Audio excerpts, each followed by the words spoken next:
Ok, este es un 2009 Nissan Altima. El steering lock estaba trancado. Le quitamos los tornillos. Como pueden ver, los tornillos que están ahí. Los clips, los remaches que lleva ahí se le taladran.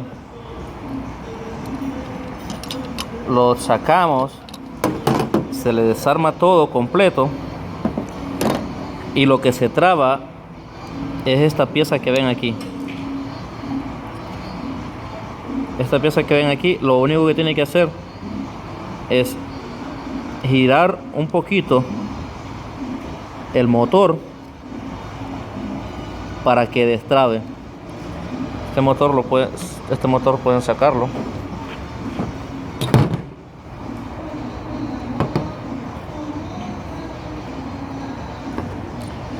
Para que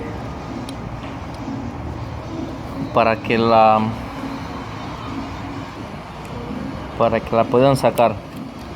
Ok, después que sacan el motor, entonces lo giran y pueden ver de que la pieza ese queda trabado en esta posición precisamente.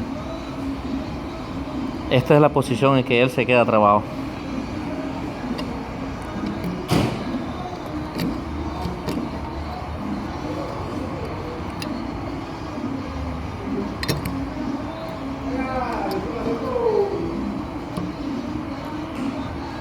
Se queda trabado en esa posición ahí precisamente. El motor se queda trabado. Entonces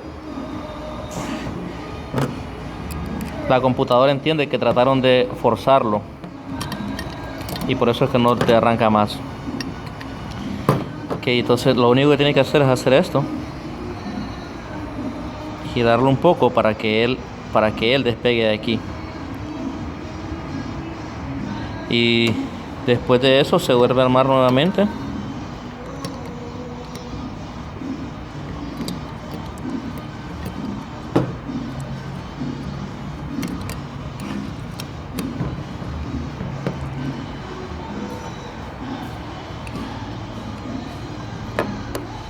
Se vuelve a armar nuevamente. Y ya. Nosotros le ponemos abrimos un hoyo aquí, en uno nada más. Deben de tener mucho cuidado al taladrarlo. No se les vaya a pasar el drill o la broca para que no vayan a dañar la placa. Espero les haya servido mucho. Cualquier cosa se pueden suscribir a nuestro canal.